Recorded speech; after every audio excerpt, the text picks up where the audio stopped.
Because what you don't know about energy can kill you. Here's Alex Epstein. Welcome to Power Hour. Well, last week we promised you that your host, Alex Epstein, would be back this week, but it turns out we are about as reliable as climate models are predicting the climate at predicting Alex's availability. So it is once again Don Watkins and Stefan Henna here to bring you this week's latest energy stories. Hey, Stefan, how are you? Hey, Don. I'm great.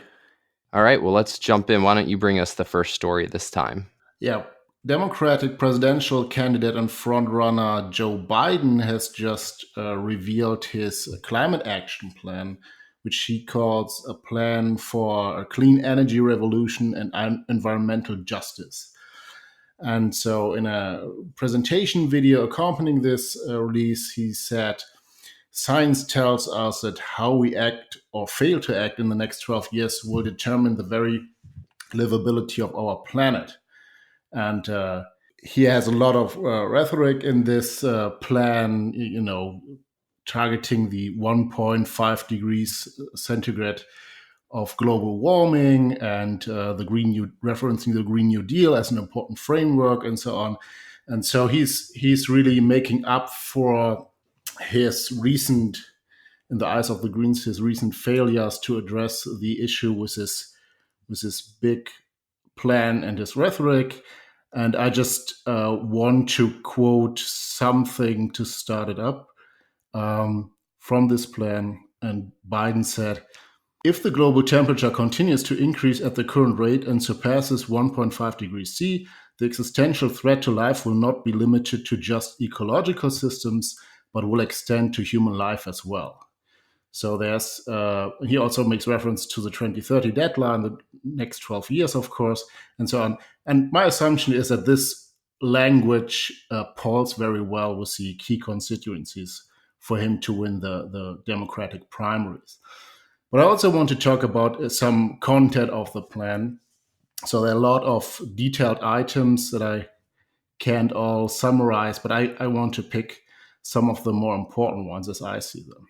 So the overall plan is to reach net zero carbon emissions in the United States no later than 2050. That's what we've seen from other candidates. Some were a little more aggressive. I think Inslee was a little more aggressive by 2045. But around that thing, that's in almost every green climate plan on the Democratic side right now. And of course, it's also a huge central planning approach, as were the other plans, talking about investments in green energy, electric vehicles, new technologies and breakthroughs that will facilitate this net zero emissions by 2050, utility scale grid storage, and so on. So a lot of keywords and buzzwords in there. Notably, he also mentions, at least in a smaller role, nuclear technology and carbon capture. So that's sometimes missing in other candidates' plan. And that's noteworthy. Also noteworthy is that Biden wants to push other countries into achieving demonstrable climate goals. And I like that point a lot because it's acknowledging that the US is only responsible for about 15% of the global CO2 emissions annually. And that means whatever the United States does domestically, if the rest of the world doesn't do something similar, there's no chance that this strategy will do anything about global warming at all, even if you believe the IPCC modeling and the predictions about global warming in the future. Even if you agree with all of that, if the US acts alone, there's nothing this will change in terms of global climate, of course. And this is not acknowledged by a lot of the other candidates. And there are a lot of items on the international part of this, where he suggests border tariffs to punish countries that don't comply with climate goals and so on. And we've discussed this in part in previous episodes of Power Hour, and these things are like very bureaucratic and complicated. So, if you're buying a, let's say, piece of electronic from Southeast Asia, how do you know how much CO2 emissions are in this commodity, right? So you would need a giant bureaucracy that tracks all of the sort of material flows and so on to produce this item, to actually correctly punish those who still emit a lot of CO2 in manufacturing things. Another big thing, and I think that will be interesting for our audience specifically, is that it's very confrontational towards the fossil fuel industries. So the Biden plan asked for aggressive methane emission limits for the oil and gas operations. This has been recently in news a lot, methane emissions. I think it's less relevant. The rate of emissions for every barrel of oil or cubic feet of natural gas has been declining in America. And I think last week we talked about a new assessment that the leak rate of methane in natural gas and oil production isn't actually as high as previous estimate had been. So the plan will also force public companies to report on climate risks. This has been like a shareholder activism item for many years now. So the Biden plan would make that government policy actually. It wants to conserve 30% of American lands and waters, which has implications for oil and gas leases and other leases, potentially even coal mines. And he will not accept contributions from oil and gas or coal companies or their executives. I think Well, I mean, he'll accept contributions from their product. I mean, unless he's having a 100% renewable campaign where, they'll only have power whenever the wind is blowing, and they're only, presumably they're using a lot of oil and gas to sell himself. So, I mean, there's definitely the it's quite disingenuous to say that we're not taking support from the industry when your whole existence, particularly for somebody as old as Biden, is dependent on the industry. Yeah, and considering that Biden is sort of the last standing Democratic blue collar presidential candidate, a lot of his potential voters work in the manufacturing industries, which of course depend on, natural gas as a raw material and coal. Well, and so on. that's what makes me curious about this move, because if the conventional wisdom was right and it was like that mainstream Democrats agreed with, the most radical AOCs and Bernies, then Biden should have never had this major lead that he does. And part of why people are, I think, attracted to him in part is just this idea of like, this is the guy who can win because he can appeal to these key states that Trump won, like my home state of Pennsylvania.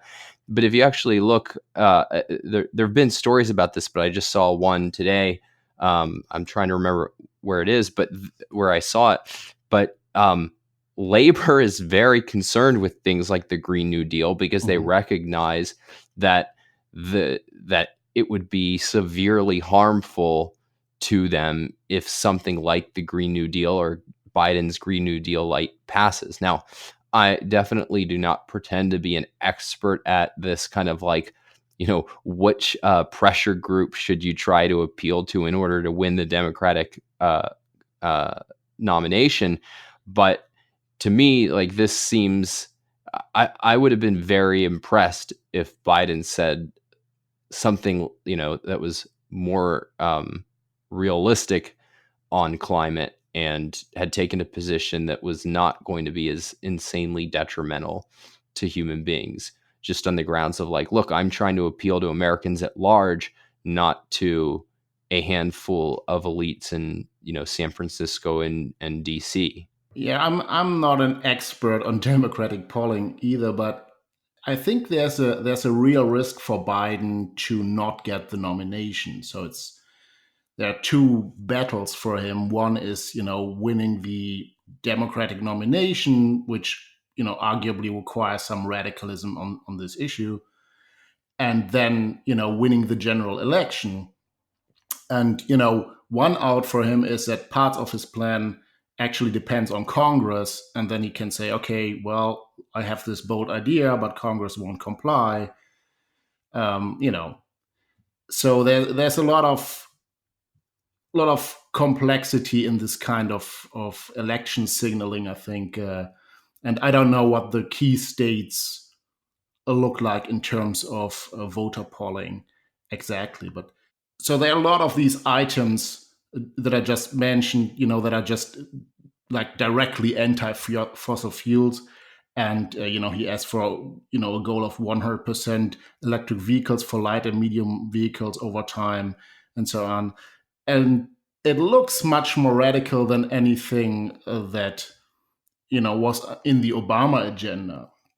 So Joe Biden builds a lot of his experience as a vice president under Obama, and look at our legacy. We were pushing for Paris and accomplishing that, and so on. And now Trump comes in and unravels all of this, but I will bring us back on track and do this. And then, of course, the standard argument is, oh, this will not, don't look at this as cost. It's just an investment, and it will actually save money and create new jobs and so on. So we will have this new green powerhouse and export our superior technology and so on. So these are all the talking points that are, in every Green New Deal type of plan. And it's quite radical. I'm not sure what the strategy is, but I think Joe Biden is afraid that he might lose the primary election if he's not radical enough on this. It's at least my take on this.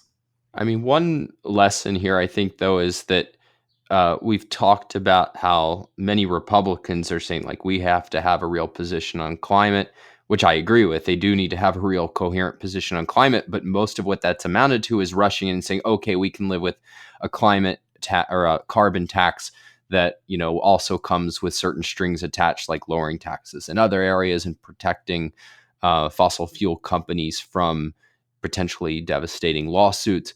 And part of what I think should be clear is that this will win them no love. Like, this is not going to make the catastrophe say, oh, okay, they're really taking climate seriously, because to take climate seriously is to come up with plans like this. And I haven't seen the reaction yet, but my guess, judging from what we've seen so far, is that this will be viewed by even Democrats as insufficient. That the AOC wing of the Democratic Party is going to say, like, this is not ambitious enough, this is not fast enough, this is not socialist enough.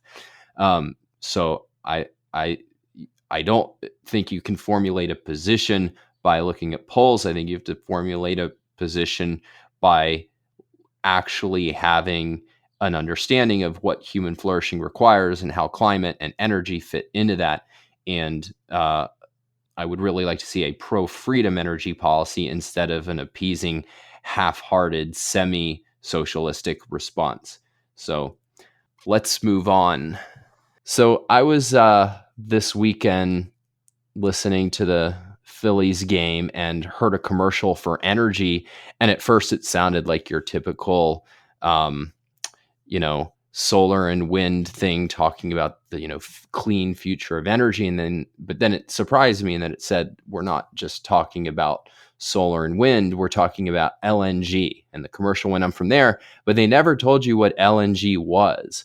And my guess was that, they think, oh, if we say natural gas, that's a dirty word, but LNG, people are just going to, go, oh, that sounds intriguing and awesome.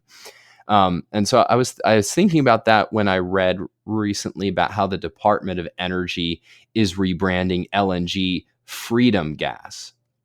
So last Tuesday, the department announced plans to increase exports of LNG from a new liquefaction plant being built in Texas, and by Freeport LNG of Houston.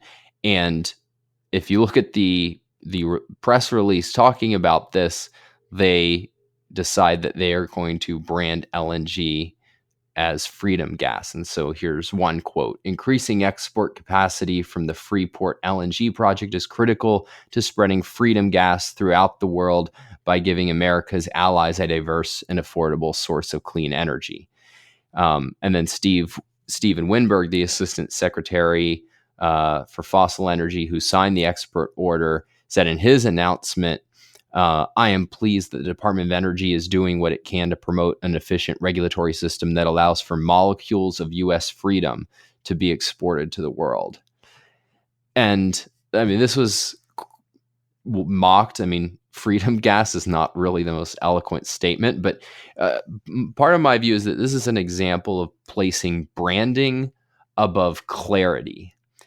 And I think the idea really amounts to that you don't really need to change people's minds about whether natural gas is clean or dirty or good or bad for humanity. You can just change the terminology. And look, terminology is important. Like, you do want to use terminology that has positive connotations for positive things and negative connotations for negative things. But terminology can't overcome ideas. So, for example, at CIP, we use like shale technology instead of fracking, and labels like unreliables instead of renewables. But the whole context is that these are more clarifying, more accurate, more precise terms, and that they have to be used in a context where you're explaining and clarifying them. So if you just call something freedom gas, like, that's not going to get anywhere. But if you explain that wind and solar are intermittent sources of energy that that is a fatal flaw in order to be able to supply us with cheap, plentiful, reliable energy, and therefore we should refer to them as unreliables. You're able to brand with clarity, and that can really stick with people and be powerful. Versus if you just start like labeling, we're just going to call wind and solar, awful energy, or like European energy. Like, that does not do anything.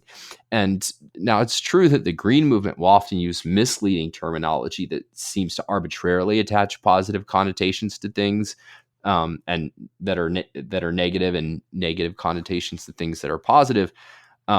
But that you cannot fight that battle by trying to do the same thing, because they're only able to do that because we've accepted their framework. It's only because people accept the framework that, yeah, fossil fuels are dirty because they have an impact, that then the kind of misleading terminology, or saying, oh, fossil fuels are an addiction, and things like that can work. We Because people have accepted the green framework, then you have to actually overcome that framework. You can't just start labeling things with prettier names, because people will say, oh, LNG, that sounds cool. But the first thing they're going to do, if they're actually interested, is like look it up or ask somebody what it means. And they say, oh, that's natural gas. They say, oh, natural gas. Yeah, that's bad for the planet. So you cannot win a war of ideas, with a thesaurus. Any thoughts, Stefan? Yeah, I agree with that. It's particularly with LNG that's very vulnerable because liquefied natural gas has to be compressed and cooled down to its liquid phase, which requires additional energy. And so it's similar to the Canadian oil sands, right? Where activists will say, "Oh, oil is already bad," but now think about bitumen in the oil sands has to be heated with steam and processed much more than normal crude oil, and then it has an even bigger balance sheet of negatives attached to it. It does the same but requires more energy and so on. And so if you haven't set up this understanding properly with people, then yeah, you will just see, oh, natural gas is just liquefied natural gas is just natural gas with some additional energy requirement to transport it, right? So, and if they then have a negative view of natural gas, obviously exports of natural gas are bad as well. But I see some potential in maybe not freedom gas, but something similar. But the export definitely has high potential to improve the lives of people trading with the United States, and also has high potential of leveraging American influence for a positive impact. So that you could work with that, but of course you need to win the battle of ideas first, so that people understand the value of natural gas. Actually, What's your next story, Stefan? the National Weather Service recently compiled its annual weather mortality data report for 2018, and this was received in many media outlets as something newsworthy because the heat death were the leading weather-related cause in 2018, but also over the recent 30-year average. And now you would think, oh yeah, this heat-related death are a major cause of death, and this is quite important in a warming world, right? So we can expect more of that. So this seems like a catastrophe in the near future for U.S. citizens, a major health threat. And without deeper knowledge, of course, you would have this view and perceive it as an alarming message. But what I found curious is that the weather mortality data report had only 134 dead people from heat in the United States in 2018. So, and this was inconsistent with what I knew about the data in existence in the literature and in analysis. So I want to just give the take of a 2015 paper, which I found solid, which is Gasparini et al., and which analyzed 74 million deaths from 13 countries, including the United States. And the summary finding stated in part, most of the temperature-related mortality burden was attributable to the contribution of cold. The effect of days of extreme temperature was substantially less than that attributable to milder but non-optimum weather. So it seems like the reverse message. Actually, cold is killing more people than heat, including in countries like the United States. And so it's not the extreme events like this super cold temperature or the super hot day in Texas that is killing a lot of people, but these, slightly, below normal or above normal weather events. So that's an important information that didn't get conveyed in the media reports about this report by the National Weather Service. And so the Gasparini et al. Findings were also consistent with other findings, generally saying that cold is, the bigger killer. It's more dangerous.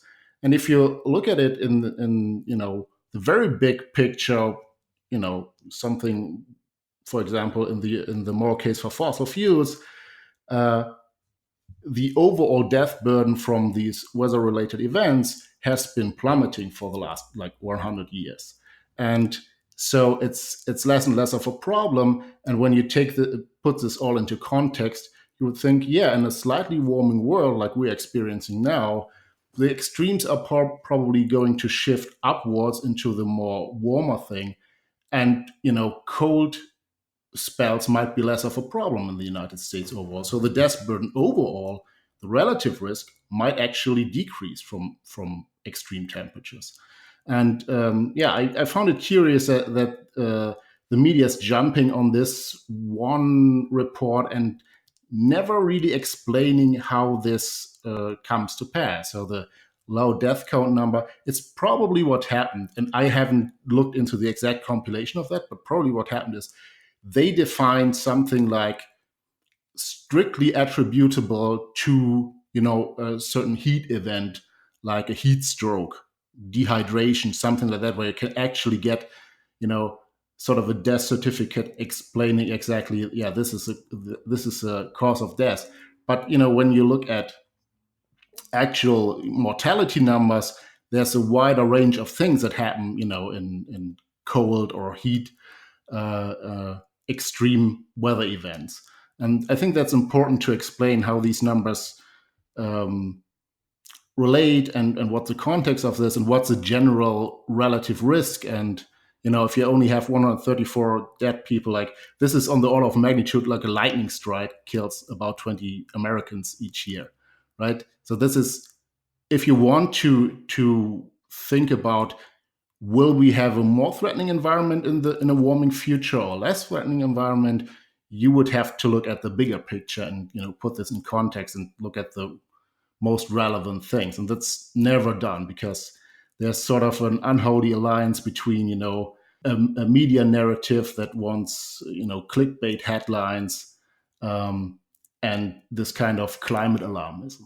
Yeah, I mean, it's like, so if the idea is supposed to be that like a few more people on net die from heat than cold, and therefore like that's justification for we just have to enact all these climate policies. Like by the same logic, if this is really true about, heat and cold, then well, if we valued human life, shouldn't we just round up everybody who lives in California and Nevada and Texas and ship them all, up to North Dakota?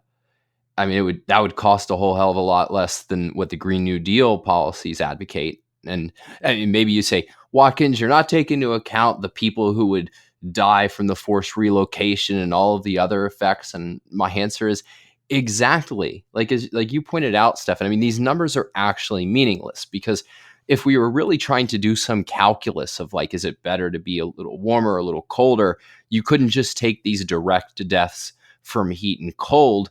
Like you would want to know the full impact, and like changing weather affects people in all sort of ways. I mean, it affects people in terms of how often they go outside and whether they ride their bike or walk or take a car, the kinds of sports they play, the how much of natural gas they'll use to heat their homes, which can carry certain risks. I mean, there's just a million different things that change in all these direct and indirect ways. And I would be skeptical that you could measure with any sort of precision or estimate with any sort of precision when we're talking, particularly when we're talking about numbers this small, which therefore means differences this small, like what the net effect is. And so the idea that we're going to figure out, okay, well, it's, net 100 lives that will lose if the weather changes, and therefore we're going to spend trillions to change the weather. Like that is just a totally wrong way to think about things, especially because you also have to contrast that with all the people who would die as a result of the Green New Deal type policies, which nobody ever talks about. And so, I mean, big picture, I think what we want to know first and foremost, or what we do know first and foremost, is that to meet all of our needs, the fundamental things that we need are freedom and prosperity, including energy and technology. And then like once you figure out like, all right, we will protect those at all costs because they enable us to cope with anything, almost any sort of threat, whether natural or man-made, then you can think about optimizing things, right? So if you have a situation where you're in a society that is progressing in terms of its wealth and technology, and it is a free society, then you can think, okay, well, maybe it becomes cheaper to use nuclear and carbon capture than to build a bunch of dams to deal with the influence of CO2 if we think that that is a real issue. But here what is going on is that people are searching for grounds to restrict freedom and prosperity and say that they're bad things, and so they're not even pretending, or I mean, at least they're very rarely even pretending to do a real cost benefit calculus.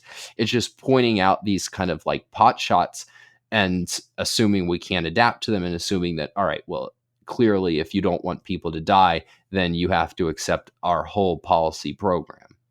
All right, my next story. There were two important shareholder resolutions from climate activists that just got voted down last week. At ExxonMobil, activists backed a measure to create a new board committee that would examine potential impacts of climate change on business strategy, financial planning, and environment. And this committee would have had the authority to review and oversee corporate strategy, including, or quote, above and beyond matters of legal compliance. And Chevron also faced a similar measure. And in both cases, the companies opposed the resolutions and the activists lost. They got only 7.4% of the vote at Chevron, at Exxon, and 8% at Chevron. And these are just two of the latest examples of something that's been going on and really picked up steam in the last few years, and something that CIP has been helping companies deal with, which is this whole movement of shareholder activism, and more broadly, the idea that companies should be evaluated and held to account in terms of what's called ESG, environmental, social, and governance criteria. And the kind of core argument made by these activists, because they don't just come in and say, hey, we're climate catastrophists and we want to put oil and gas companies out of business. What they typically say is like, look, there is this energy transition that we're in the midst of that is quickly going to make these that is going to put these companies out of business if they don't change and adapt. And what that really means is stopping new fossil fuel development and endorsing a bunch of restrictions on their own use and development of fossil fuels.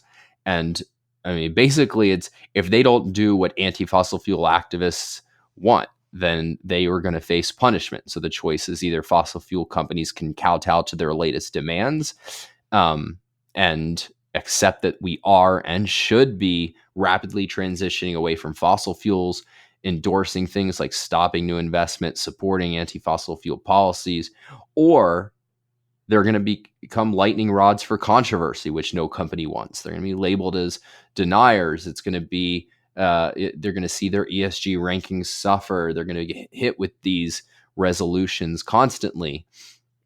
And companies, I mean, so far have, in many cases, tried to accommodate these demands. Many companies have opted, okay, like some were forced to produce these climate reports where they have to, confess about their negative climate impacts. And the other companies have basically said, yeah, we're going to do it willingly. Some companies are backing out of associations that lobby for the industry, which is another one of the demands from these anti-fossil fuel investors. And the idea is that, like, look, let's accommodate the demands to the extent we can, but you really can't accommodate them, because the whole goal of the people pushing this activism is to put oil and gas companies, fossil fuel companies more generally, out of business.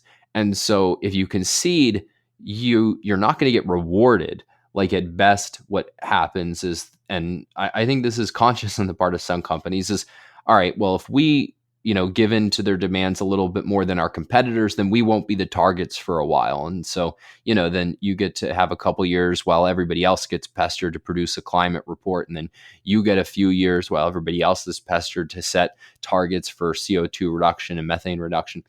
But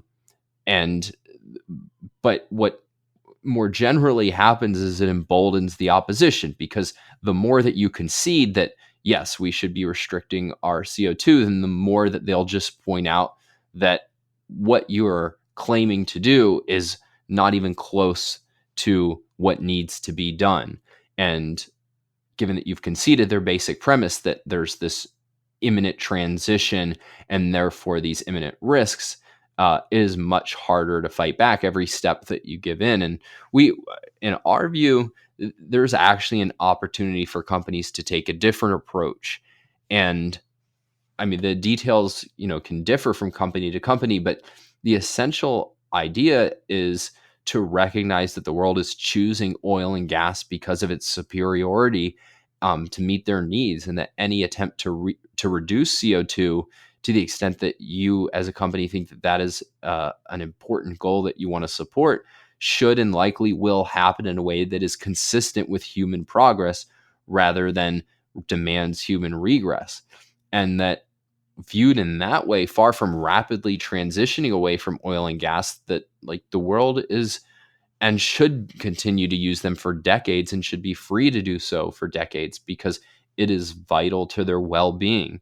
And claims to the contrary inevitably only look at the exaggerated negative impacts of fossil fuels instead of their full impact. And so what we think companies need to do is develop messaging and reporting that gives people the full impact, including the vital necessity and superiority of fossil fuels. And then if they do that, then I think companies can address the legitimate concerns of shareholders who do wonder about the future of the industry, and they can weaken the influence of anti-fossil fuel shareholder activists pretending to care about the health of these companies when really they're trying to destroy the health of these companies. Stefan, I don't know how closely you followed these stories, but what are your thoughts?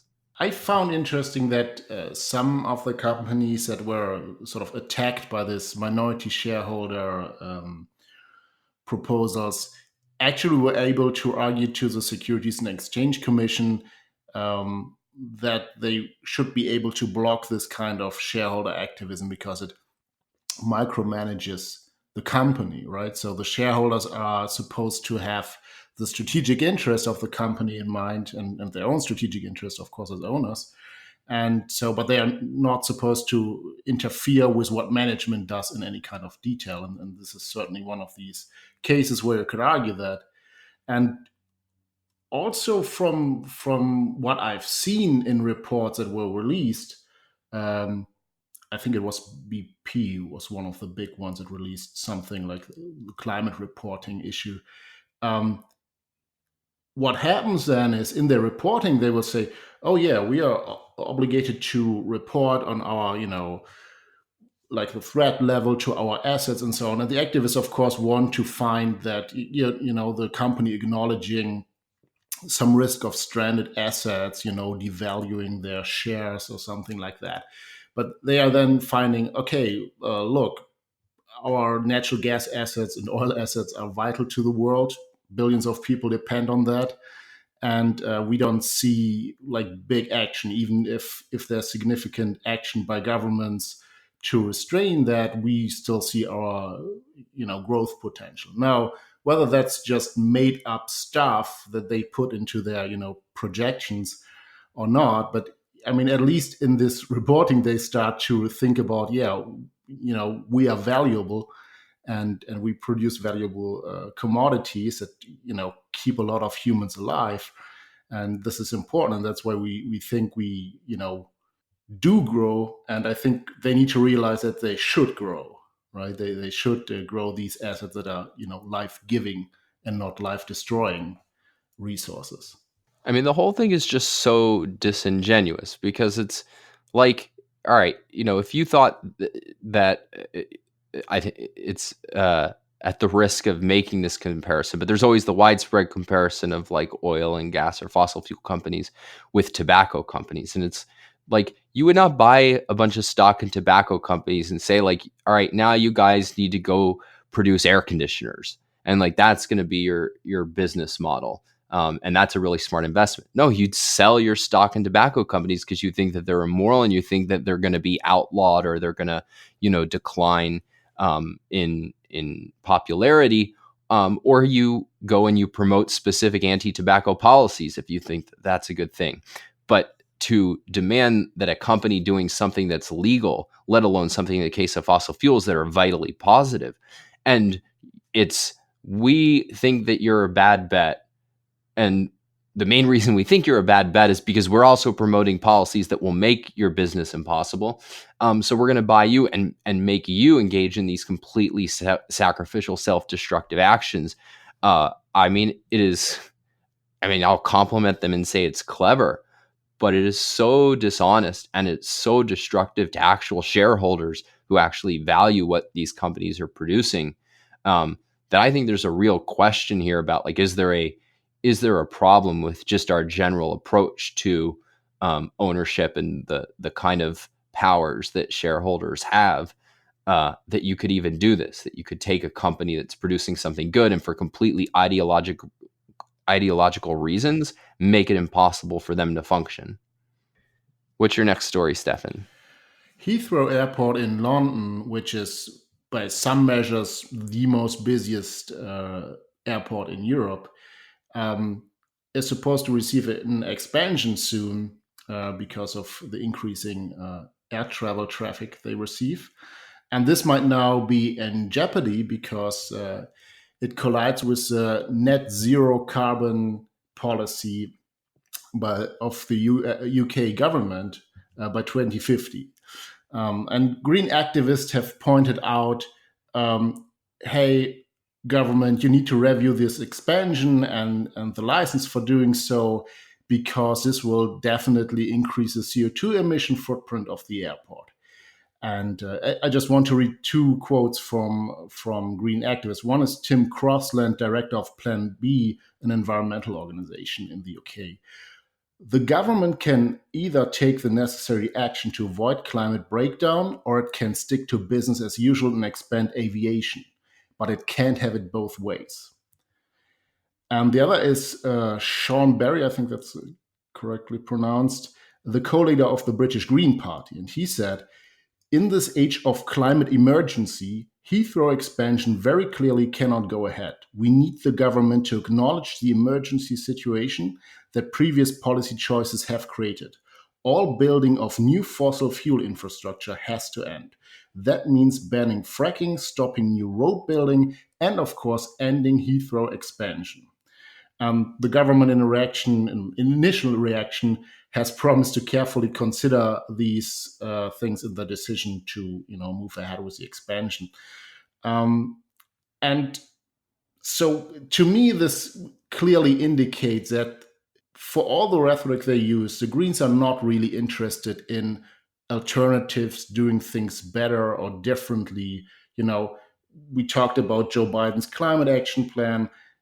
All of these include some kind of alternative that might even turn out better, save some money, doing the same, being prosperous, creating new jobs, and so on. But here we see that what the Greens are seeing is, okay, aviation itself is bad. If you are a frequent flyer, you have a giant carbon footprint, and there is no alternative. That's sort of what they implicitly acknowledge.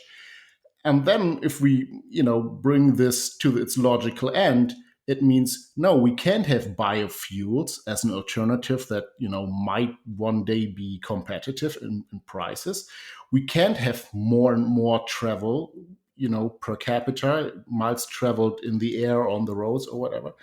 What they actually acknowledge is that energy will ultimately increase the human footprint on the planet. We will use more resources, and they are against that. So they are ultimately against aviation or sort of any kind of travel, right? If you want to minimize the footprint, you need to get closer to zero, and you can't do that if you expand Heathrow. No.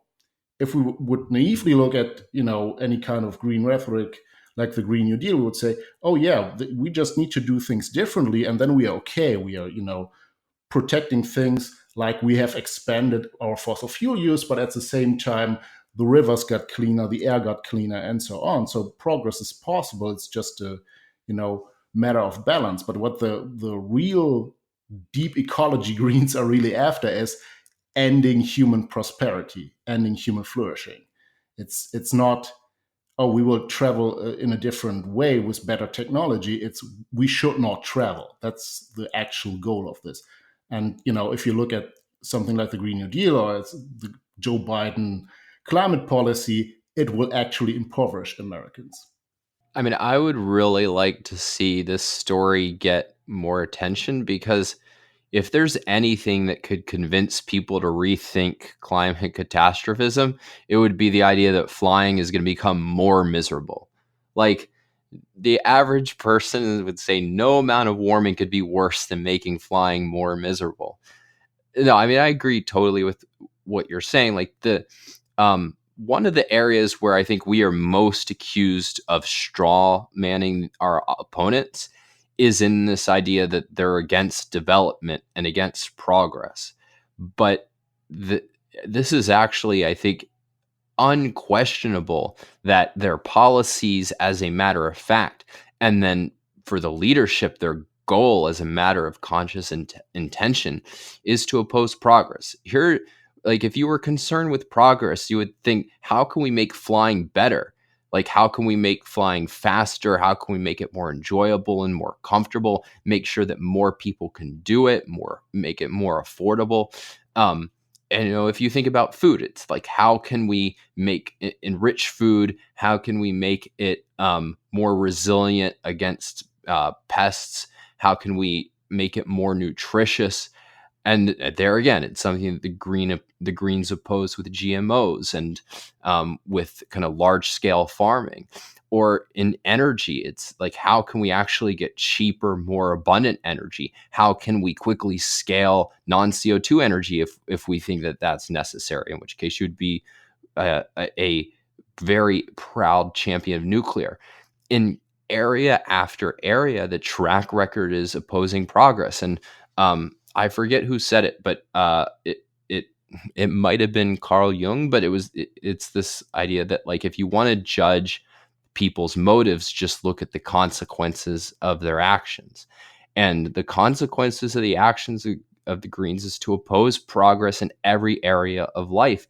And so your conclusion should be that really is what they're after. That really is the goal. And, the nice thing about them is that they're actually upfront about that. If you read them, now some environmentalists will, try to carve out a position that says that there's room for technology and progress. I think they get rid of the preconditions.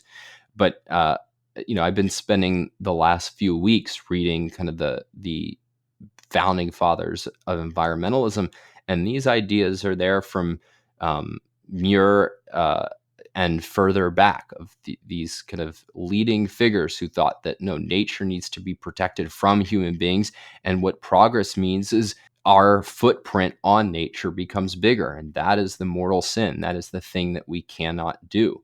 And this is just, I think, a stark example. And the reason that it's so stark is precisely because here is a case that, like, this is the perfect test case. If you really value to test, do you really value energy and what we can do with energy, and you're just concerned with climate? Because in every other area, there's at least this semi-plausible, oil and gas and coal have substitutes, right? Like, we can make EV cars work.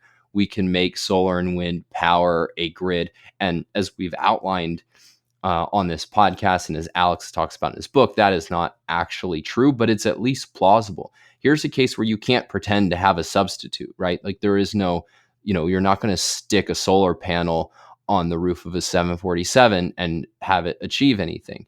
And so it's basically, all right, we have a choice about flying or not flying. That is the choice we confront. And their view is, not flying. And the scary thing is that, given that there are not actually substitutes in all of these other areas, that in reality, it's not just flying, it's everything that we need affordable, reliable energy from. Like, that is what it is at risk if, these policies get enacted. So it is really important to think about the goal of a movement and getting clear on the goal, and then asking, do I share this goal? Because if you whitewash it or allow them to whitewash it, then you don't erase the fact that that's what's actually being pursued. All right. Looks like we have time for one more story, which is good because I have one that I think is a little fun. And basically, it's that we have millennial generation now blaming climate change for their small savings. So apparently 88% of millennials accept that climate change is happening, according to this story. And where is this coming from? So I read this in Market Watch. And 69% say it will impact them in their lifetimes. And so the one way that this is manifested in what is being called eco-anxiety, and with 72% of millennials saying their emotional well-being is affected by the inevitability of climate change, compared with just 57% of people over the age of 45. And in particular, what they said is, why should I save then when the future is so uncertain? Now, partly I consider this a genuine tragedy, and that I think it reflects how damaging apocalyptic movements can be, and that they encourage people to be fearful and short range. This is true of every apocalyptic movement, but when you have one that gains national prominence, then you can really have a damaging effect on people. And I would not be surprised if there's people who really do not take long range actions because they're worried about stuff like this. But on the other hand, this is a very handy rationalization for people who don't want to accept responsibility for their own lives, and parenthetically, who nevertheless want power to control other people's lives. And the report goes on to note that climate change may also have a direct and devastating effect on the finances of young people. Apparently, a 2016 report from the environmental advocacy organization Next Gen Climate said that the median 21-year-old college graduate of the class of 2015 will lose over $126,000 in income over her lifetime to climate change induced costs and $187,000 in wealth if that income were to have been saved and invested. This is from a study called The Price Tag of Being Young. Stefan, I don't know if you looked that up, but I mean, my guess is that those figures are just made up.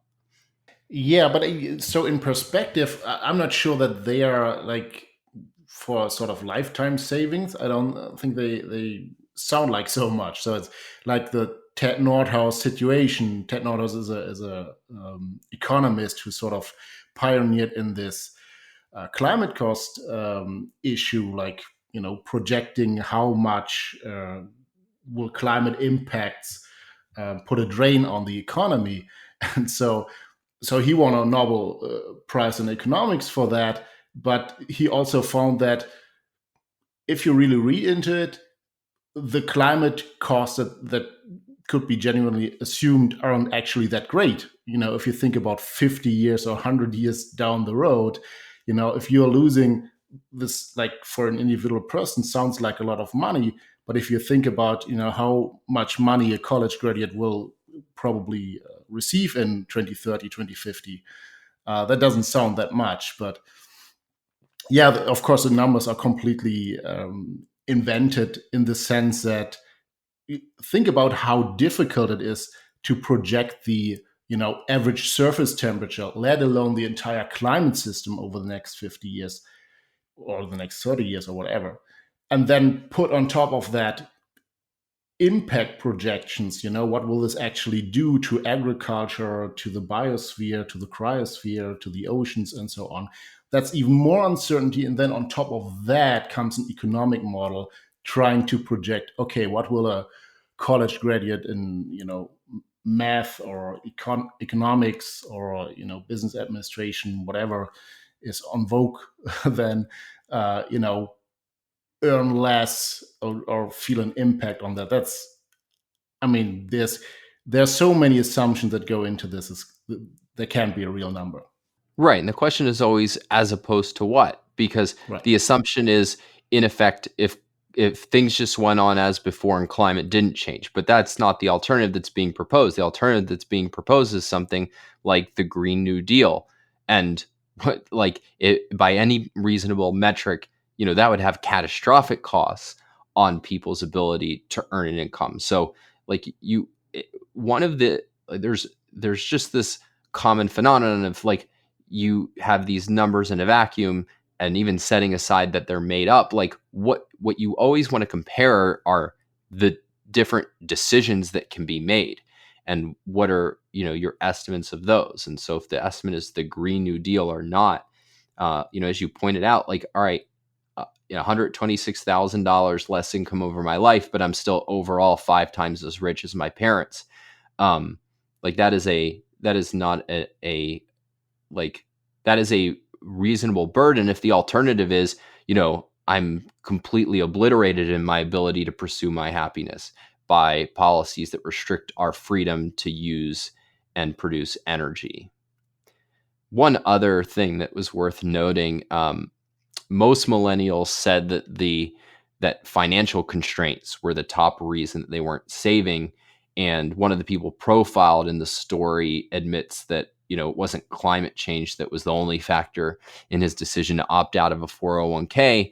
He also found that continuing to deduct money from his paycheck for savings would make it hard for him to pay rent and afford the cost of living in Los Angeles. And I mean, I found that really interesting because, like, one of the factors driving up housing and rental costs in places like LA are NIMBY and green opposition to development that makes it more, you don't have enough housing for these places, and therefore housing is more expensive. The cost of everything goes up.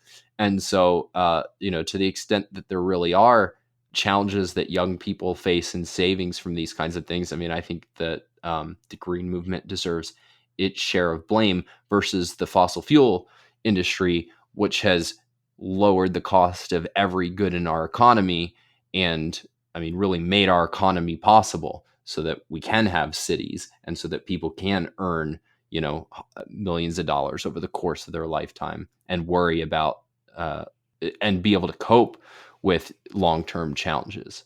All right, that's it for this week. If you have any questions, comments, love mail, or hate mail, email me, Don Watkins, at don@industrialprogress.net. Also, if you have any interest by a speech by Alex, by me, or anyone else from our team, we've got a growing lineup of great speakers at different price points, and you can email me about that at don@industrialprogress.net. And if you're interested in help with messaging, if you are an organization that has high stakes messaging projects and you'd like possibly to be a client of ours, let me know about that as well. The most important thing that you can do to support this show and support your own energy education is go to alexepsteinlist.com. And if you subscribe there, you'll get our weekly newsletter, and you'll also get our Energy Clarity email course, which is extremely popular. All right. Alex will probably be back next week, but we, as the podcast, certainly will. So until then, this has been Power Hour. Power Hour. Life, liberty, and the pursuit of energy. Power Hour. The antidote to shallow thinking about energy issues.